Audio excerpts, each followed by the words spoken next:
Well, hello there and good afternoon from the northern Japanese city of Aomori. In this video, we'll be seeing what I can get here with just $20. Well, technically it is $20.84 according to today's exchange rate, but I think you get the idea. So why don't we go ahead and get started? And I do kind of need a coffee right now, and I just saw there's a coffee shop across the street. So why don't we go there first? I really like the decor, but Sunday must be this place's busy day because it's really packed. The staff are really attentive, and even though a few menu items are sold out, they've got toast. I'm honestly not sure why it comes with a free boiled egg, but the red bean jam is really nice. And the ambience of the place just makes everything like 10 times better. But the coffee is a little on the small side. And although they roast their own coffee, the Tanzanian single origin I've got tastes a little bit dark to me. The answer is Japanese coffee creamer. And while tap water is free and the place is pretty cozy, coffee refills aren't free and I want to save my budget for some other stuff. So I popped back here at the hotel I'm staying at and got some free coffee. It's actually pretty decent. But my only mistake here is that I took this plastic cup with me, and it's always impossible to find a trash can unless you go into a convenience store in Japan. So let's see. Found a trash can. I think technically you're supposed to buy something when you use the trash can, but to be honest, I always see people going in and out to throw stuff away in convenience stores here just because Japan basically doesn't have any public trash cans outside of maybe in a train station or something like that. And then technically it's kind of public, but it's run by the train company in that case, so basically no public trash cans here.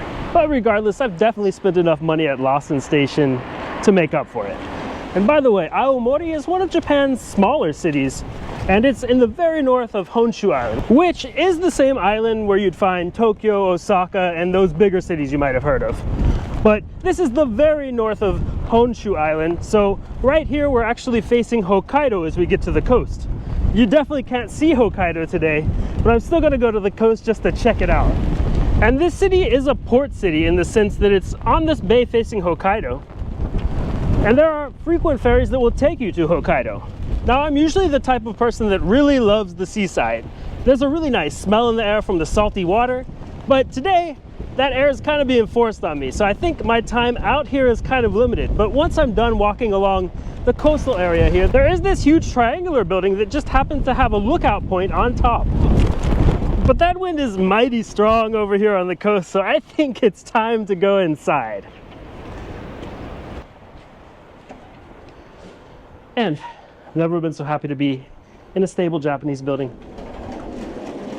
Upon entering, there's a pretty interesting shopping area with a ton of cool stuff that would probably put me over budget. But soon enough, I found information about visiting the observation deck on the 13th floor. But first, I guess I'm going to play some piano.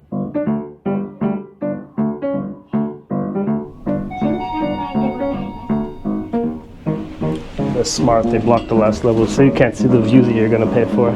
So I've made it up here and let's get a ticket. Oh, I need to select the ticket first. Okay. 400 yen. That's like $3 or something. Oh, nice, thank you. I didn't see that.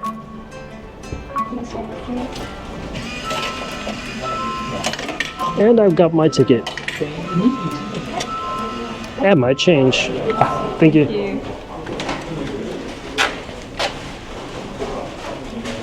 Arigato. And they've even got vending machines up here. They've got everything, including views. Today might be a great day, but you can still see way that way, which is west. That way is north, that way is east, and that way would be south. And there you can see that there's a ferry boat parked. And this bridge was the first thing I saw when I entered the city. And this way, north, would be Hokkaido. And over this way, there's quite a mountain range. And this area off to the left here is a kind of peninsula. It's also quite mountainous. And as I circle around, there's some nice views of the city right here. And now this way you can see a lot more of the city. And by the way, that hotel over there, the Dormy Inn, that's where I'm staying for a few nights. And I've actually got another video comparing that hotel to a Holiday Inn that I stayed at last week in Sendai. And by the way, this building is called the Aspan Building. Interesting name, but it's the tallest building over here in Aomori, and it's 15 floors tall. But I'm only on the 13th floor. I think there's something else above me that doesn't have to do with this lookout area. And that boat over there, I was a bit wrong. It's actually not a ferry, at least not anymore. Now it's a museum. So let's go over there and see what is inside the museum. So, back down, and we get a little bit more of a free view on the way down. And the ship museum. Let's see if we can make it there before 6 p.m. because that's when the entry time closes, even though the museum actually closes at 7. Wow, and it gets dark so early here in Japan. It's not even 6 p.m. yet, and basically nightfall has already happened.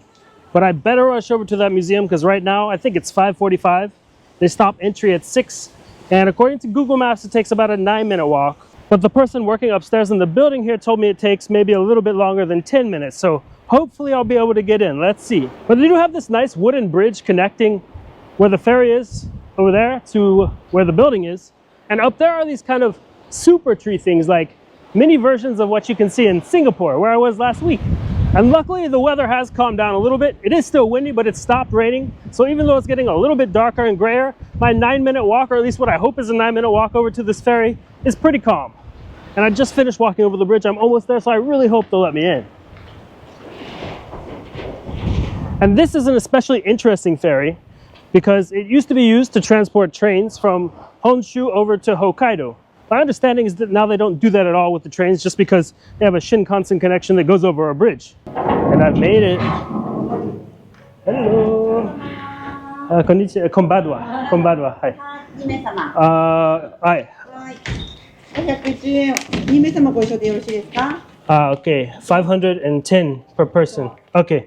Okay. And this museum boat place is really huge, actually. It's 4 stories. I've only got an hour to look through it, so I'm gonna have to kind of run around. Plus my Japanese is limited to like maybe 30, 40 words now, so not able to read that much, but I think the general idea in this part is that these are the kinds of fish that were caught in the bay and area here. This dog is probably from this area.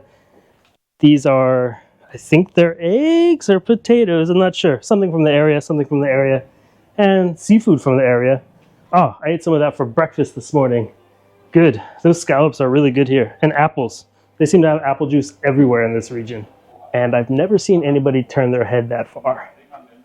And it seems like these seats are probably from one of the trains that used to use this boat.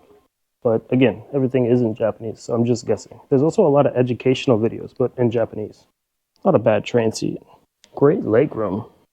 Things used to be so good back in the day. There's also a small monument over here to victims of another ship that was kind of similar to this ship that sank. And it says it was in 1954 when the 15th typhoon of the year hit this area. That's crazy, 15 typhoons. Imagine being in Florida and having 15 hurricanes in 1 year. And I'm still only on the 2nd floor, but there are these nice preserved rooms from, you know, what things used to look like when this ship was actually in operation. And not that they have to put things in English, but there are English words in this area, so you can actually determine what the rooms are without using a translate app, and if you don't know Japanese. Now this place must be great to bring kids to. You can pretend you're the captain. They've got all the controls and everything, but then again I am an adult and I'm also enjoying pretending I'm the captain. And there's a nice little artistic touch here too. These are the regional Nebuta type art. I guess they're usually kind of like a float. There's actually a museum that's dedicated to them, but I won't have time to visit it, unfortunately. Now this is kind of cool. They have an elevator on a ship. So to go down to the basement, you've got to go in the elevator. Oh, wow. Car ferries are pretty common these days, but these train ferries, there used to be one between Germany and Denmark, but my understanding is that they've stopped operating it actually. So it's nice to see how they preserved this and turned it into a museum, at least in Japan. I believe this section here is exhibiting the different kinds of materials that were used to build this. But of course I am guessing. And even though we're parked, you can really feel that we're sitting on the sea. The boat kind of rocks back and forth. And I don't know if I'd really enjoy taking this ferry, to be honest, at least not on a day like today. Good thing it's just a museum right now. Some of the things do have English labels though. And basically everything you'd find here is the same thing you'd find anywhere else that has to do with trains. It just happens to be on a boat. And these trains are really old. It's cool to see. But I think that's about the end of my trip here. I'll walk around a little bit more and see if there's not anything else. But I'd suppose trains, where the captain was, and then a little bit about the culture here is pretty much the extent of it. Can you hear the ship as it goes along the dock there? But there's actually one more thing here. You can visit the engine room, which is super cool. I didn't think they'd have this open necessarily. Down here, it smells kind of like a metro station or a mechanic's workshop, just from all of these mechanical things that need oil and stuff like that, I guess. This is pretty impressive. And I guess some engineers would have been working here, and here's a watertight gate. So I guess in the case of flooding, this would close and keep water from going to the other side. But now that's really it. So let's go see what else. I think I've got like maybe $9 left, maybe $8. I'll have to do the math. But before leaving the ferry museum, I was able to get 2 stamps on my ticket. Now there is a Starbucks here in Aomori, but I had such a bad experience at Starbucks over in Bangkok that I'm going to give something else, something more local, a try. And after that walk around, I am pretty hungry. And I saw there's this sushi place over here. They do conveyor belt sushi. Not exactly local, I think it's a chain. But sushi is local when you're next to the sea. But you've got to wait a little bit to eat here, so I'm just waiting now. But I do only have $7.56 left to spend here, so it's going to be real interesting to see if I can stay in budget eating sushi. All right. And it's time for some sushi. I've never been to this chain before. I usually go to Sushiro. First off, you get free and unlimited water. But it also comes with some matcha that you can put, or at least it's some kind of ground up green tea. Ooh, it's very green. That's a nice thing to get for free. I guess you're actually supposed to put the tea in first and then the water, but oh well. And without going over budget, I was able to get both a tuna roll and a salmon roll. And these kinds of places usually have an electronic menu on a tablet, so all you have to do is figure out what you want and place your order in English. This place is definitely an experience within itself just to watch everybody else's sushi pass by you. And you can watch the chefs prepare the sushi from a distance. But soon enough, my 2 sushi rolls arrived. And this particular sushi restaurant gives you 2 options when it comes to soy sauce. But this is the right one to go with when eating fattier fish such as tuna or salmon. And for me, sushi is just not sushi without some wasabi on it. I guess most people mix it in with their soy sauce, but I like to just put it right on the sushi. It's pretty amazing that I was able to get this for under $7. And as it turns out, I was able to get some coffee, some toast, a nice view atop the city's tallest building, a pretty interesting experience in an old train ferry, and both some tuna and some salmon sushi. So I'm pretty happy with what I was able to get over here in Aomori. So I hope this video has been fun for you to watch, and make sure to give it a like, subscribe, and all that cool YouTube stuff. Thank you so much for watching.